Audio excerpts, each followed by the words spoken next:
Pinangunahan ni Konsihala Ami Oco ang road clearing operation at culvert declogging sa Purok 6A, Tugos Paracali, Camarines Norte. Marami na raw kasi sa mga motorista ang nagpapaabot ng sumbong dahil sa hirap ng daan, lalo na sa tuwing may malalakas na pagbuhos ng ulan. Malimit daw kasing baha ang lugar dahil barado na at natakpan ang mga culvert na inilagay ng DPWH sa magkabilang gilid ng National Road, dahilan upang sa mismong kalsada na dumadaan ang malaking volume ng tubig na nagiging dahilan upang may stranded ng biyahe ng ilang motorista. At dahil sa porsigido si Konsihala Ami Oco na matuldukan na ang problemang ito, nakipag-ugnayan siya sa mga barangay at purok officials upang pagtulungan na malinis ang baradong drainage upang makadaan ng maayos ang tubig.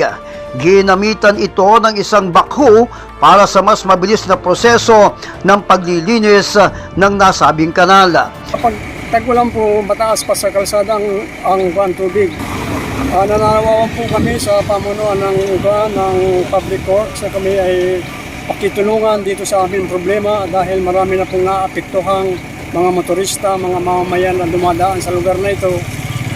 Kailangan po talagang maisayos kagad ang problemang ito dito sa aming lugar. Nawagan naman si Barangay Kapitan Abel Valeros kay District Engineer Edwin Bermal na tulungan sila sa culvert declogging upang ganap nang maging maayos ang daloy ng tubig sa mga culvert tuwing tag-ulan.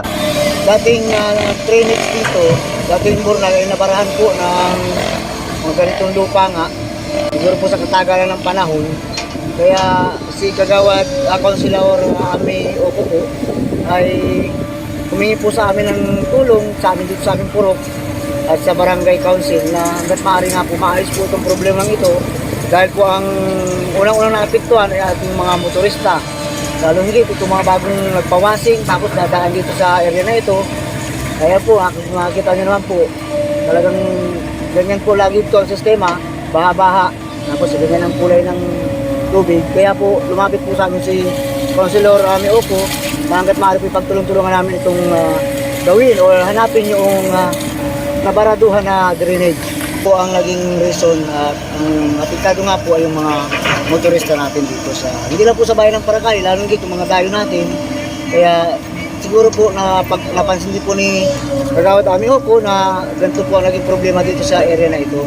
Kaya po sa ngayon, hinahanap po ang drainage para makalusot po dito sa kabila upang sa ganun ay hindi na po dito umabaw ang tubig. Maraming salamat at maraming salamat sa tulong ni Kagawad Ami Oco. At siya naman po lagi ay nakaagapay kung ano man po ang nagaganda ng aming lugar o sa iba pang lugar.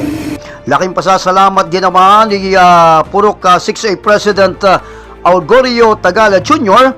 sa inisyatibong ito ni Konsihala Ami Oco na ayon sa kanya hindi nagpabaya kailanman at laging nakaalalay sa kanila ang naturang konsihala. Para sa RMTV News Online, ako si Lino Malabanan, ang inyong responsableng tagapagbalita.